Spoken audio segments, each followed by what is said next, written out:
નમસ્કાર વિદ્યાર્થી મિત્રો, આજે આપણે ભાવનગર મ્યુનિસિપલ કોર્પોરેશન દ્વારા તારીખ 28/12/2025ના રોજ લેવાયેલ ફિમેલ હેલ્થ વર્કરના પેપરનું ગણિત રીઝનિંગનું સોલ્યુશન કરીશું. તો ચાલો મિત્રો વિડીયોની શરૂઆત કરીએ. સૌથી પહેલો પ્રશ્ન છે કે 5 વર્ષ પહેલા 5 બાળકોની ઉંમરનો સરવાળો 25 વર્ષ હતો. 5 વર્ષ બાદ દરેક બાળકની સરેરાશ ઉંમર કેટલી હશે? અહીંયા તમને 5 વર્ષ પહેલા 5 બાળકોની ઉંમરનો સરવાળો 25 વર્ષ આપેલો છે. હવે 5 વર્ષ બાદ 5 બાળકોની ઉંમરનો સરવાળો કેટલો થશે? તો 5 વર્ષ બાદ દરેકની ઉંમરમાં 10 વર્ષનો વધારો થશે.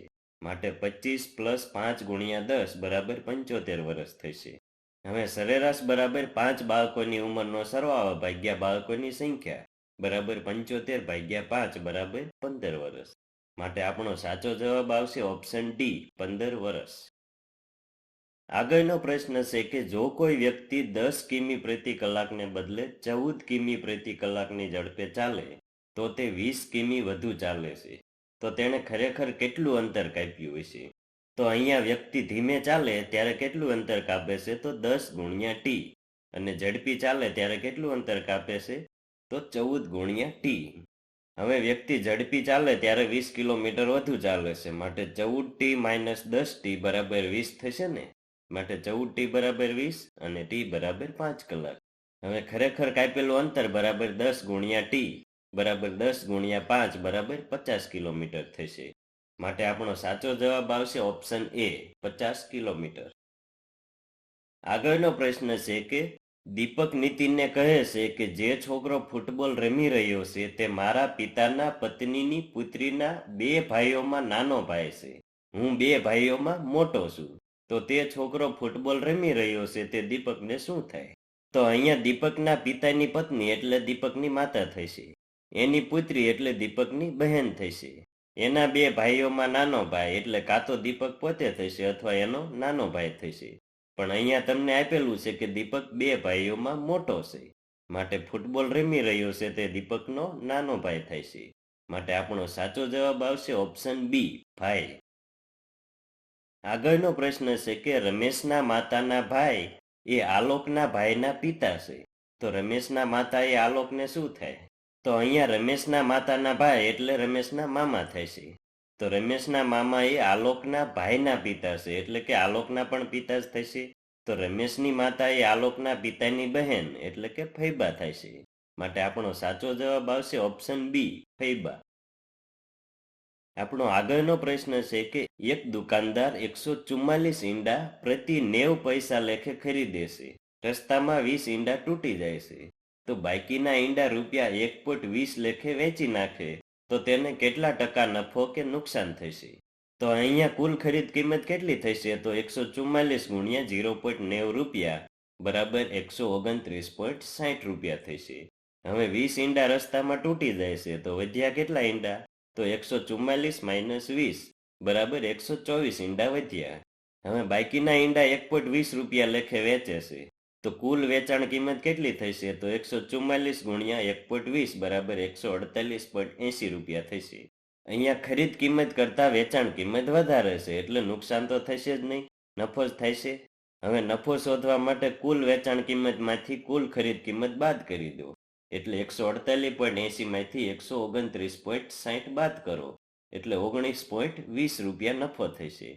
પણ આપણને અહીંયા ટકામાં જવાબ આપ્યો છે એટલે નફાની ટકાવારી શોધવા માટે 129.60 રૂપિયા એ 100%, તો 19.20 રૂપિયા એ કેટલા ટકા થાય?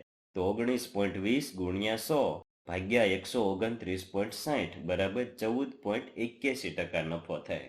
માટે આપણો સાચો જવાબ આવશે ઓપ્શન ડી, 14.80%. આગળનો પ્રશ્ન છે કે આપેલ શ્રેણીમાં કઈ સંખ્યા ખોટી છે?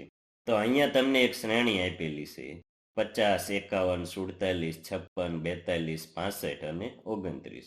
આમાંથી કઈ સંખ્યા ખોટી છે એ તમારે કહેવાનું છે. તો અહીંયા 50 + 1 નો વર્ગ બરાબર 51 થશે. 51 - 2 નો વર્ગ બરાબર 47 થશે. 47 + 3 નો વર્ગ બરાબર 56 થશે. અહીંયા તમારે એકવાર પ્લસ કરવાનું છે અને એકવાર માઇનસ કરવાનું છે. હવે 56 - 4 નો વર્ગ બરાબર 40 થશે. 40 + 5 નો વર્ગ બરાબર 65 થશે. 65 - 6 નો વર્ગ બરાબર 29 થશે. તો તમને જે શ્રેણી આપેલી છે એમાં ખોટું પદ કયું થશે? તો 42 થશે ને, કેમ કે એની જગ્યાએ 40 આવવા જોઈએ. માટે આપણો સાચો જવાબ આવશે ઓપ્શન એ 42. હવે આગળનો પ્રશ્ન તો સાવ સિમ્પલ છે. અહીંયા તમારે સરવાળા બાદબાકી અને ગુણાકાર કરવામાં થોડીક મહેનત થશે, પણ જવાબ આવી જશે. સૌથી પહેલા 3463 અને 295 નો ગુણાકાર કરીને 18611 બાદ કરી દો, અને જે જવાબ આવે તેમાંથી 5883 બાદ કરી દો, એટલે જવાબ આવી જશે. આપણો જવાબ આવશે ઓપ્શન એ 99 70 91. હવે આગળનો પ્રશ્ન જોઈએ તો 45 વિદ્યાર્થીઓના એક વર્ગમાં છોકરાઓ અને છોકરીઓની સંખ્યાનો ગુણોત્તર 5:4 છે. છોકરાઓની સરેરાશ ઉંમર 36 વર્ષ અને છોકરીઓની સરેરાશ ઉંમર 22.5 વર્ષ છે. તો વર્ગની સરેરાશ ઉંમર કેટલી હશે? અહીંયા છોકરાઓ અને છોકરીઓની સંખ્યાનો ગુણોત્તર 5:4 આપેલો છે અને વિદ્યાર્થીઓની કુલ સંખ્યા 45 આપેલી છે. માટે 5x વત્તા 4x બરાબર 45 થશે. માટે 9x બરાબર 45 અને x બરાબર 5 થશે. માટે છોકરાઓની સંખ્યા થશે 5x બરાબર 25 અને છોકરીઓની સંખ્યા થશે 4x બરાબર 20. હવે છોકરાઓની ઉંમરનો સરવાળો થશે સરેરાશ ગુણ્યા 25 બરાબર 900 અને છોકરીઓની ઉંમરનો સરવાળો થશે સરેરાશ ગુણ્યા 20 બરાબર 450. એટલે વિદ્યાર્થીઓની કુલ ઉંમર થશે 900 વત્તા 450 બરાબર 1350. હવે વિદ્યાર્થીઓની કુલ સરેરાશ ઉંમર શોધવા માટે કુલ ઉંમર ભાગ્યા કુલ સંખ્યા બરાબર 30 વર્ષ થશે. માટે આપણો સાચો જવાબ આવશે ઓપ્શન એ 30 વર્ષ.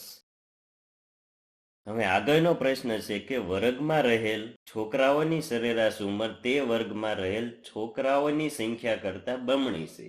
50ની સંખ્યાના વર્ગમાં છોકરાઓ અને છોકરીઓનો ગુણોત્તર 4:1 છે. તો વર્ગમાં છોકરાઓની ઉંમરનો સરવાળો કેટલો થાય? અહીંયા છોકરાઓ અને છોકરીઓનો સંખ્યાનો ગુણોત્તર 4:1 આપેલો છે અને વિદ્યાર્થીઓની કુલ સંખ્યા 50 આપેલી છે. માટે 4x પ્લસ x બરાબર 50 થશે. માટે 5x બરાબર 50 અને x બરાબર 10 થશે. માટે છોકરાઓની સંખ્યા થશે 4x બરાબર 40 અને છોકરીઓની સંખ્યા થશે x બરાબર 10. અહીંયા છોકરાઓની સરેરાશ ઉંમર છોકરાઓની સંખ્યા કરતાં બમણી આપેલી છે. માટે છોકરાઓની સરેરાશ ઉંમર થશે 2 ગુણ્યા 40 બરાબર 80 વર્ષ. માટે છોકરાઓની ઉંમરનો સરવાળો થશે સરેરાશ ગુણ્યા 40 બરાબર 3200 વર્ષ. પણ આવો ઓપ્શન આપણને એક્ઝામમાં આપેલો નથી, માટે આ પ્રશ્ન કેન્સલ થશે. અહીંયા પ્રશ્નમાં ભૂલ આપેલી છે. અહીંયા છોકરાઓની સરેરાશ ઉંમર છોકરીઓની સંખ્યા કરતાં બમણી આપવી જોઈએ. તો છોકરાઓની સરેરાશ ઉંમર 2 ગુણ્યા 10 બરાબર 20 વર્ષ થાય અને છોકરીઓની ઉંમરનો સરવાળો થશે 20 ગુણ્યા 40 બરાબર 800 વર્ષ. જો આવું આપેલું હોય તો જવાબ ઓપ્શન ડી 800 વર્ષ આવે, પણ અહીંયા પ્રશ્નમાં ભૂલ છે, માટે આ પ્રશ્ન કેન્સલ થશે. હવે આપણો છેલ્લો પ્રશ્ન છે કે એક પરીક્ષામાં 5% ઉમેદવારો ગેરહાજર રહ્યા અને હાજર ઉમેદવારો પૈકી 15% નાપાસ થયા. જો 9690 ઉમેદવારો પાસ થયા હોય તો કુલ ઉમેદવારો કેટલા હતા? હવે અહીંયા હાજર ઉમેદવારો પૈકી 15% નપાસ થયા છે, એટલે 85% પાસ થયા છે. હવે 85% તમને 9690 ઉમેદવારો આપેલા છે, તો 100% એ કેટલા થાય? તો 9690 ગુણ્યા 100 ભાગ્યા 85 બરાબર 11400 ઉમેદવારો થાય. હવે આ થયા આપણા હાજર ઉમેદવારો. આપણા કુલ ઉમેદવારો શોધવાના છે. હવે 5% ઉમેદવારો ગેરહાજર હતા, તો 95% હાજર હશે. તો આપણને 95% એ 11400 ઉમેદવારો થાય છે, તો 100% એ કેટલા થાય? તો 11400 ગુણ્યા 100 ભાગ્યા 95 બરાબર 12000 ઉમેદવારો થાય. માટે આપણો સાચો જવાબ આવશે ઓપ્શન બી 12000. તો મિત્રો, આજનો વિડીયો જોવા બદલ આપનો ખૂબ ખૂબ આભાર. મળીએ નેક્સ્ટ વિડીયોમાં. ત્યાં સુધી તમે ચેનલમાં જઈને બીજા વિડીયો જોઈ શકો છો. Thank you.